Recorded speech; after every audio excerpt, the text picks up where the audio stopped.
first time we're covering Joni Mitchell, and this album Blue comes in at number 22 in the 1970s on Best Ever Albums.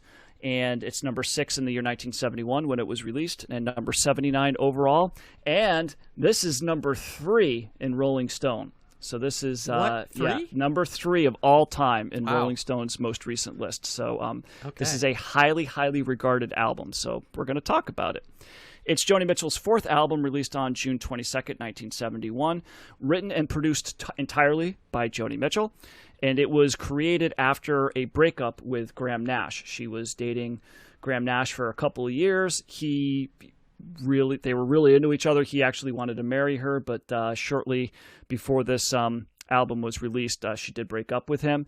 And she also started a relationship with James Taylor. So she just got a rebound, went right on to James Taylor. Did she leave him for James Taylor, or did they break up? Then she found James Taylor. She left Graham Nash, and then she hooked up with James Taylor. I didn't read anything about any infidelity or anything like that going on. So the record sold pretty well. It peaked at number 3 in the United Kingdom, number 9 in Canada, and number 15 in the U.S. And this is widely considered to be one of the best, if not the best, singer-songwriter album, and also one of the best female albums of all time. So this album has aged very well in the eyes of many critics and fans. All right, so a little history on Joni Mitchell. She was born Roberta Joan Anderson on November 7th, 1943. She was actually afflicted with polio at the age of 9, which was the same age that she took up smoking. And she was a lifelong smoker, still is a smoker, I believe. Wow. Yeah. So she struggled. So she's had health issues all of her life, starting with the polio. She struggled in school, was not a really strong student, but she was very artistic, loved painting specifically. It was her original art form and what she really wanted to focus on as she got older. But she also got involved with other art forms, including music. She learned to play the ukulele, was the first instrument that she played, and eventually she got a guitar. The interesting story here, the polio had actually weakened her left hand to the point where she had to devise an alternative tuning style to her guitar to make it easier to play.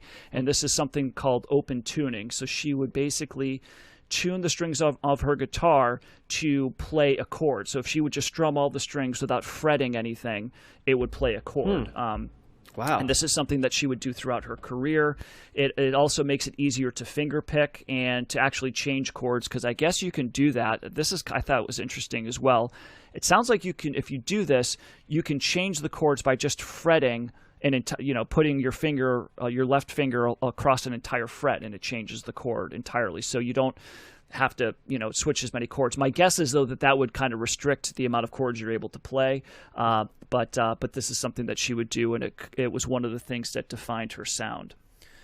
She was a lover of jazz and would play guitars around campfires and social gatherings, and she started playing at clubs here and there just for the heck of it while she was attending art college at the Alberta College of Art. She's Canadian, by the way, I should say.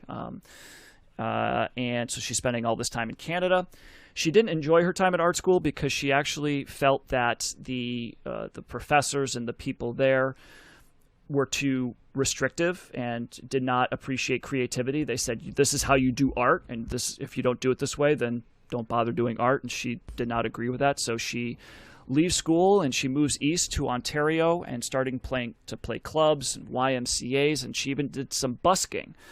I didn't know what busking was. Context clue there, I figured it out. But have you ever heard of busking? Yeah, it's when you play on the street. Yeah. I didn't know that's what it was called. I was just like, what the hell is busking? I was like, oh, okay. So you're going to have your mind blown with what I just found out about open tuning, Matt, later. Busking is something that throws you. So, yeah. All continue. Right. Okay. Yeah. There you go. So she's doing all this playing. She is playing covers. She's not really doing her own music, and 2 major events occurred that inspired her to start writing her own music. The first was she becoming frustrated with the folk scene, as she found that many clubs would reserve certain songs for certain artists. So if a folk artist kind of did a traditional folk song very well, even though that they didn't write it. The club would say, okay, this song is only this person can play this song. So she would go to these clubs and try to play songs like, you can't play that. That's this dude's song, or that's this woman's song. So that was frustrating for her. And the other thing that happened was she became pregnant by a boyfriend who soon became an ex-boyfriend, and she just didn't feel like she was up to being a parent, and she gave the baby up for adoption. And this was actually not publicly known until 1993, when a former roommate from the 60s sold the story to a tabloid magazine. So Shitty. Good friend there, yeah. Shortly after the birth of her daughter, she meets American folk artist, a guy by the name of Chuck Mitchell, who was immediately impressed with her talent, and he tells her that he can find her work in the States. So they travel to the U.S. in April of 1965, and they start playing gigs together, mostly in the Midwest around the Detroit area. And a few months later, they get married, and that's how she changes her name to Mitchell, and that's when she becomes Joni Mitchell. So they play some shows together for a while, but of course they divorced a couple of years later in 1967. Mitchell goes to New York City, starts playing clubs up and down the East Coast, and she starts other artists start covering her songs. Songs such as The Circle Game and Both Sides Now, which is a big Joni Mitchell song. They do fairly well in the charts, and she's starting to get a little bit of notoriety. But her big break comes in 1967 when she plays a club in Coconut Grove, Florida, when who walks in? This is something we talked about before. Who walked in and discovered Joni Mitchell at this club in Florida? Is it Tom Wilson? Nope. Oh. That's a good God, guess, though. Who was it? I don't remember. David Crosby. Okay. Oh, yeah, That I makes do sense. remember that. Yep. Mhm. Yep, so the Cros walks in, and he is dumbfounded. He's amazed by the talent that he sees on the stage, and he talks to Mitchell, and he convinces her to go back to California with him, and he introduces her to all his friends in California. And I saw a I documentary. am amazed at how persuasive David Crosby is. It just is remarkable to me. Well, she But probably continue. knew who he was, you know what I mean? Like, if Yes, she's trying to but make it in still. the music scene, it's like, this dude's in the Birds, you know? Yeah. Like, he knows people. He's like, hey, come back to Laurel Canyon and meet all these people. She's going to, what else is she going to do? But he's pretty proud of himself. When he talks about, meeting Joni Mitchell, he's in awe. And he's just like, and he would bring her back to Laurel Canyon and be like, you show it. Play your songs. You show them. See, I told you. Didn't I tell you? She's awesome. So she gets a manager. She meets David Geffen. She records her first album. It is produced by David Crosby, who he says his only contribution really was convincing the record company to not allow any other musicians to play, just to let her play on her guitar, which is what she does. Is this a rare, modest David Crosby right here? Wow. He's not really interfering a whole lot. He's just trying to get her out there because he loved her music so much. Mm-hmm. So she goes on. She wins a Grammy for her second album, Clouds, for Best Folk Performance. And her third album, Ladies of the Canyon, includes songs such as Woodstock and Big Yellow Taxi. And Woodstock was a song that was covered on Deja Vu by Crosby, Stills, Nash & Young. And everybody knows Big Yellow Taxi. That's one of her biggest songs as well. Yep. This third album becomes her first gold-selling album, selling over 500,000 copies. So she's starting to get big. She doesn't like touring. She decides to take a break. And this is where she goes to Europe with a friend. And this is where she breaks up with Graham Nash. She actually sends him a telegram and breaks up with him via telegram from Europe. It's like pretext. What? Yeah. Well, I remember that she dated and basically broke up with everybody in Crosby, Stills, and Nash, but Crosby was the only guy who's like, hey, life happens, whereas the other two were devastated. Yeah. Probably because of sex mansions, you know what I mean, for David Crosby, yeah. Maybe fallback maybe Joni Mitchell wasn't too happy with the sex mansions. Maybe that's what did it. Well, no, he was the only guy. No, the other two I don't think were sex. I think they thought were Steven devoted Stills to her. had a sex mansion. He did, but not when he was dating Joni Mitchell. I think he was devoted, whereas David Crosby, he was about keeping his options open, yeah. That's true. That's a good point. So she goes on vacation to Europe, breaks up with Graham Nash. Graham Nash wanted to marry her, but she was afraid that, she gets married to this guy, that she's going to lose her identity. She's going to be in his shadow, and she just got too scared of that. So she might be right. Yeah. Things probably might have changed some. So she's. But how's she going to find fulfillment, guys, if she doesn't get married? Well, off to you know what, John? It's a funny strong about male. because she starts to date James Taylor. That's where she's getting that. So, but his career starts to blow up in March of 1970, and he ends up dumping Joni Mitchell. Well, was there any female singer-songwriter who didn't date? That's like another Venn diagram, isn't it? Like Joni Mitchell dated a bunch of people in the 60s, and then James Taylor dated like every female singer-songwriter in the 70s, I feel like. It was a small group, circle of friends and stuff. Absolutely. Mm-hmm. So she's, like I said, she started to get her popularity is growing, and so she felt, well, if you guys really like my music, you should really know all about me. And she decides to, and she's like, let's see if you guys can handle this. And so that's when she starts to write Blue. And a couple of quotes on the record before I turn it over to you guys. In 1979, talking about this record, Joni Mitchell said, "There's hardly a dishonest note in the vocals. At that period of my life, I had no personal defenses. I felt like a cellophane wrapper on a pack of cigarettes. I felt like I had absolutely no secrets from the world, and I couldn't pretend in my life to be strong or to be happy. But the advantage of it in the music was that there were no defenses there either." After hearing the record, Chris Christopherson is reported to have told her, "Geez, Joni, keep something to yourself." And Jason Ankney, I don't know if I'm pronouncing that correctly, of All Music describes Blue as, quote, "the quintessential confessional singer-songwriter album," praising the songs as, quote, "raw nerves, tales of love and loss etched with stunning complexity," and he called it unrivaled in its intensity. And the writers of Pitchfork gave the album a perfect 10 out of 10, calling it possibly the most gutting breakup album ever made. And so that's what you get. Yeah, so this is a big album here, and let's turn it over to, I guess we got to go with John. John, did this album do it for you? Did it hit you in your man parts? This well, not necessarily in my man parts, but this is definitely a theme.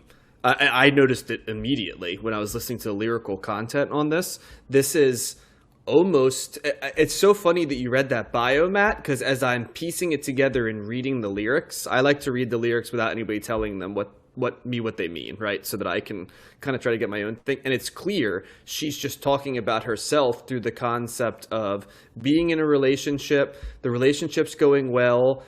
It's all the way down to, and then I went to Europe and kind of had an affair, basically. And then after that, I kind of feel bad about it, but now I'm in California, and, life is opening up, and then, basically there's an album that's a breakup album. River is about spending Christmas thinking about this relationship and second-guessing it, but also, sort of living in the despair and not wanting someone to feel bad. And then the last time I saw Richard, I thought was about whoever she was writing this about.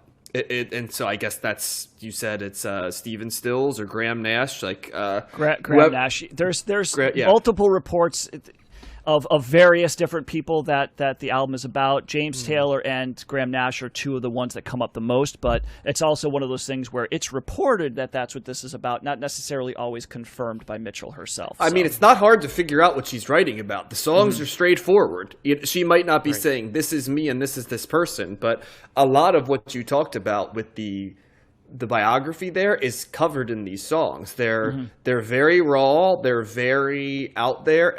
The first thing I thought was she is clearly trying to go on an honesty sweep here and leave nothing uncovered from what seemed to be like a year of her life would be the best way I could describe it. So from that end of things, I got it immediately. I liked the music and the guitar on this album quite a bit. I really liked some of the guitar parts. I thought they were very simple but very creative. I like that about it. I think the lyricism is excellent, even though it's not clever. That's a plus in this case, because an album about what this is about, you could tell it's a breakup album. Or I looked at it as like the beginning and the end of a love affair, right? That had a place in your life and meant a lot. And this is sort of documenting it. But you don't want to be too clever or on that, because that's a painful experience. So it really worked. The only thing I didn't love about this album is Joni Mitchell's voice after a while wore on me. The high register. Yep. I don't know what it just did. After a while, I would have liked her to have sang in a different timbre or have some more variety. And I thought back to Carole King too, and she doesn't change her voice, but it was an easier listen over 10 to 12 songs than this was, like vocally. That's a small quibble though, because this was a very good album. I can see why this album is so beloved. I don't know if it's the third best album of all. I think that's a little high, but actually more than a little bit high. But I do see where it stands and it transcends its era. It definitely walks out of its era. I don't know, though, if Joni Mitchell has the legs in terms of influence, in terms of people trying to be her, that some other artists that we've covered had, if that makes sense. I feel like she's very much her own entity. Mm-hmm. And I know we're doing a bunch of Joni Mitchell albums down the road, and I'm not super familiar with her work outside of her singles, so I think she's going to be fascinating to track in the 70s, because I'll be very interested to see how she evolves throughout the 70s. But this was a very good album of a very specific time. I enjoyed it quite a bit. Like I said, only complaint was the high register after a while wore me down a little bit. Yeah. Mm-hmm. Yeah, I have similar thoughts. I mean, this is like the blueprint, like that one review said, for singer-songwriter, confessional type of album, stripped down, done really well, and leaving it all out there, heart in your sleeve type of confessional. And she's really good at it. And I agree that I really like what spoke to me about this were the guitar parts on this album. She has, maybe it's that open tuning, but it sounded pretty like staccato at points, and she was able to shift to different sounds in the song pretty seamlessly, and they're all they all complement the lyrics that are going on. So she's a very good songwriter, and if she's composing the guitar parts as well. Did she play the piano on this too? Yes. Yep. Okay, yeah. So, and that seems to alternate, right? It seems like she does guitar, piano on the album as far as songs go. And I noticed that, and the piano's good too. And I think that variety, coupled with just the confessional nature of her songs, really was a boon to listen to, and I enjoyed it. I hear what you're saying, John, about the voice thing. I think it really only bothered me when she got really high on the high notes. Other than that, I thought it was good. I mean, she and Carole King and Laura Nyro, right? They're kind of like the ground. Am I missing anyone? As far as female singer-songwriters go, they're kind of like the template or the foundation for in early 70s. For yeah, everything that's to come. Yeah, I mean, Carly Simon's coming in a little bit, and she's another one that's kind of in that as well, but she's a little later. Yeah, and I guess I'm discounting like Dolly Parton and the country singers that we've talked about, but yeah, this is, I don't know what it's crazy that this is ranked 3. This is not something, again, but this is just not my type of music in terms of where I would rank this on a chart, but I can see why people like it, and I respect its craft and its artistry. So I liked it. I'm interested to see what her other albums are like, and I'm not really too familiar with her songs. That Big Yellow Taxi I probably heard, but I can't remember what it sounds like. Pave Paradise, put up a parking lot. That's that song. Yes. Yeah, I was going to say, you probably know that from the one, Counting Crows, Josh. That's probably what that's from. I didn't know that. I think I didn't know that was the name of the song. You didn't recognize it from her voice, like that. On and on it seems to go. You know that red. Yeah. Yes. Nice. That's it. Yeah, it's good. Well, first of all, I said, I think I said at the beginning, I was like, the River was the song that we heard. It's not. It's just River. It's not the Bruce Springsteen. And it's a Christmas song too. River. It turned into. It's not. Yes, that is actually turned into a Christmas song, and you'll hear that at Christmas time. I doubt you're going to be playing that around your tree unless you're in a very specific mood. It's got Jingle Bells in there. It's got a little co-writer to the Jingle Bells guy. It's a sad song, man. There's snow, exactly. So part of my research for this record, I watched an interview that Joni Mitchell gave about, 8 years ago. And she had a really interesting quote in there, and she says something I'm paraphrasing, but she essentially says, if you hear my music and you see me, you're not getting anything out of it. But if you see yourself, well, now you're getting something and learning about yourself, and now we're having a connection, you know. And I think my issue with this is I didn't see myself at all in this record. I was gonna say, is that arrogant or is that like profound? I'm not sure which one that is. I thought it was an interesting. That's a good question because if you ever see Joni Mitchell interviewed, and you know a little bit more about the stuff that she does later on, like the music that she creates afterwards, and you know her politics and stuff. Arrogant is not a word that I would that somebody would say, and I would go, "Oh man, that doesn't sound right at all." You know, so if somebody were to call her that, I would say, "Okay, I don't know if I would call her that, but I could see how you would make that leap." I know she's kind of a kind of a little crusty as the years went on, right? Yeah, and I have a little bit more on that because it's really only. I mean, I think we're covering some other albums in cold listens, but not officially. Yeah. This is by far her highest rated album, so I am very mixed on this. There's aspects of this album that I really like, and so I first want to say she is. I understand the praise. I understand, you know, she is a songwriter's songwriter. You know, so this is someone that just blows, you know, people away with the confessional lyrics, you know, with some of the melodies that she creates, and just everything about her. But for me, listening to this is a hard listen. There's parts on here, like I will say River is my favorite song on here. I wish more of the songs on this record sounded like that, because when she hits that combination of the beautiful melody with it's more of a straight up song.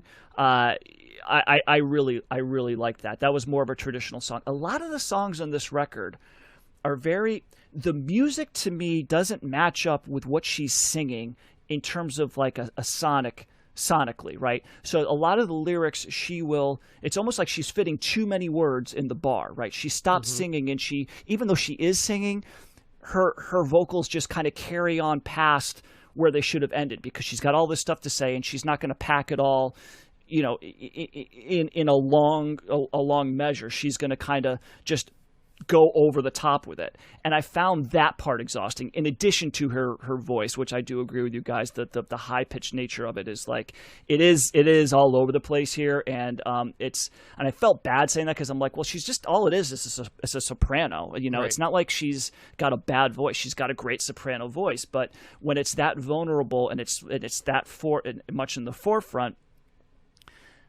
it gets a little wearing for me. But that was the main thing, was just how the vocals, and I think a perfect example of how I was so high-low on this record is the last track, which is The Last Time I Saw Richard. That song begins with a beautiful piano part, and I really like where it's going. And it's got a cool part in there where she kind of does this descent with the vocals, and it's a really pretty melody.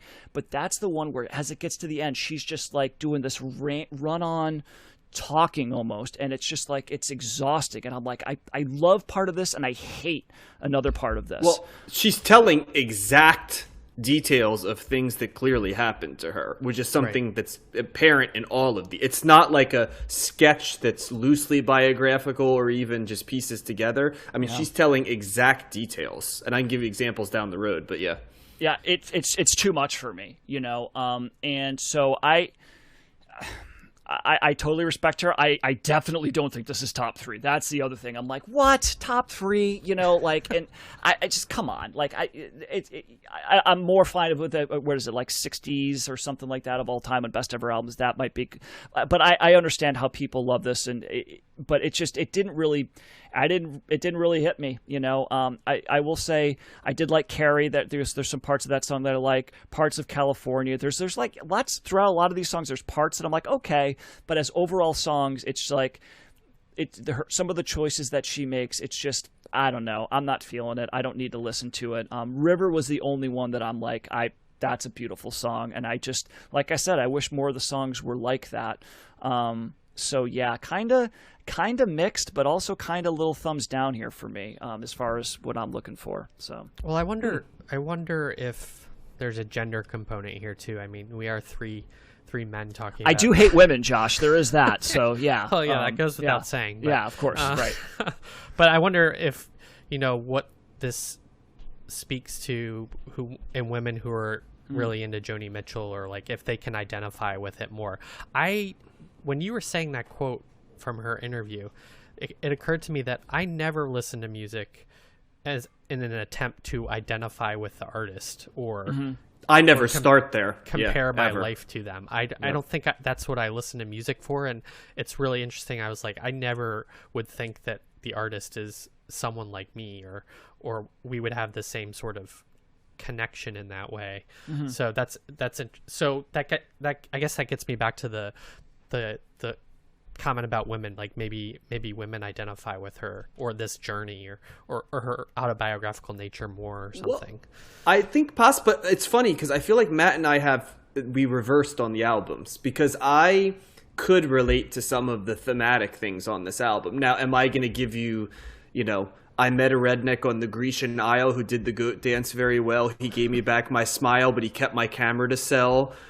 He cooked good omelets and stews, and I might have stayed on with him there. I mean, that's very specific, isn't it? Yes. That she met this guy who did the goat dance, who took her camera, who made good... do I relate to the exact story? No. But can I relate to how these 10 songs came together and the idea of a relationship as a sketch of life? Yes. So in that sense, it was more penetrable for me than Nick Drake was.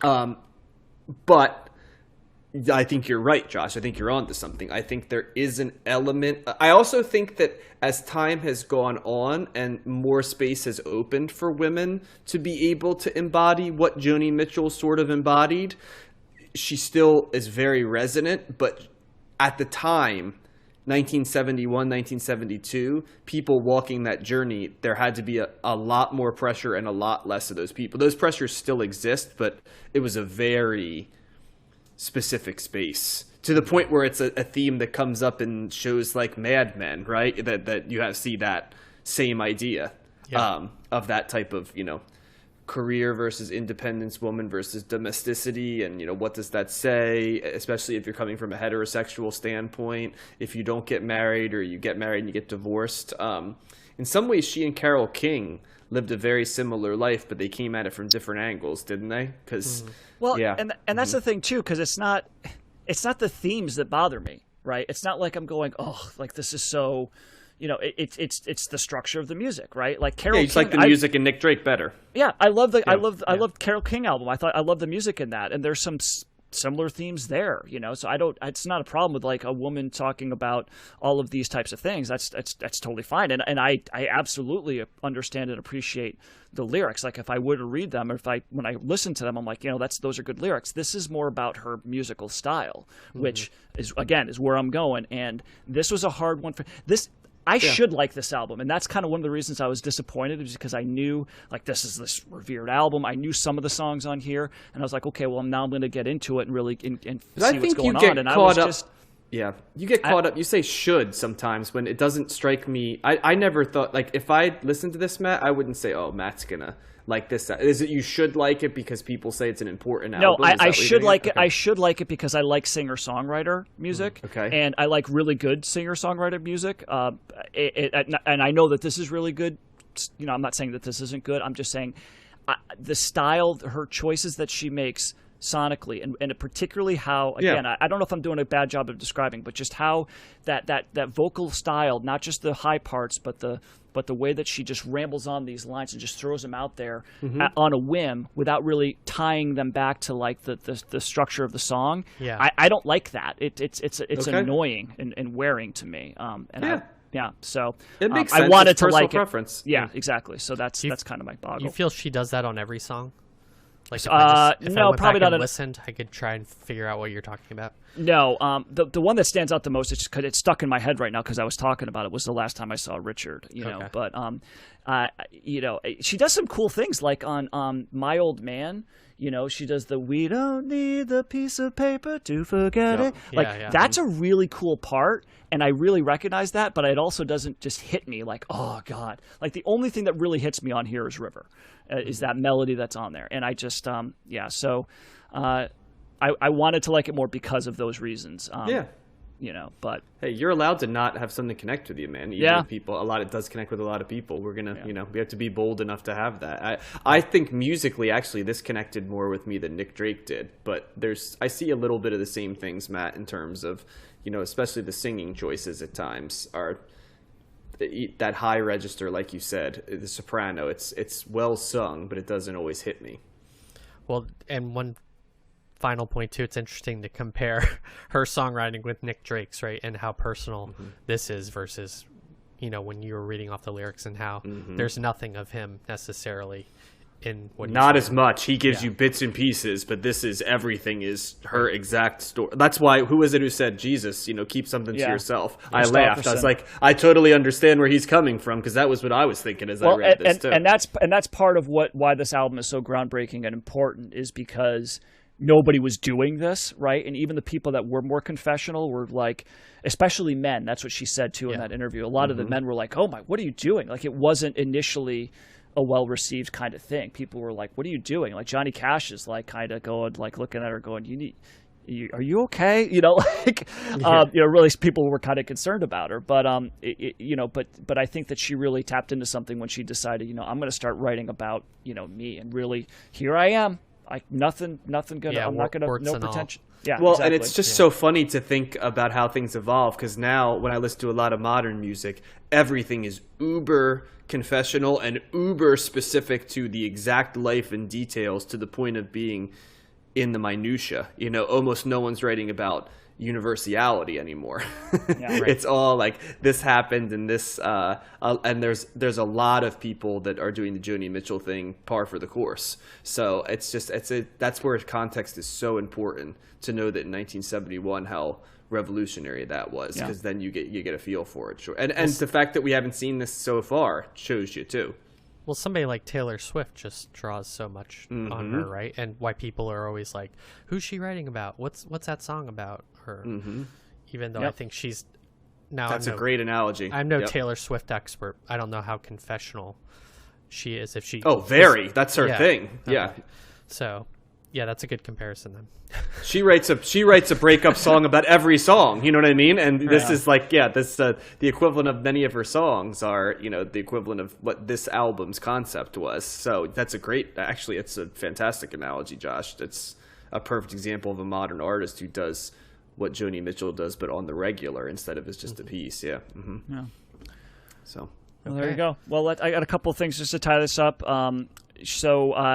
This is an interesting fun fact. So the band Nazareth, a couple of years later, covered This Flight Tonight. I don't know if either of you have heard that version of Nazareth, This Flight Tonight. But John, the metal band Nazareth? The metal band Nazareth, yes. Wow, okay. And Nancy Wilson from Heart revealed later on that the riff for the song Barracuda came from that version of This Flight Tonight. So thank you, Joni Mitchell, for Barracuda. So there you go. Her riff. Nancy Wilson. Well, Nancy Wilson got it from Nazareth, who did a cover of the Joni Mitchell song. So she did go. Mitchell did go. She did change her sound a lot, so she doesn't stay in this lane. She goes on. She does some world music and jazz. She plays with a band.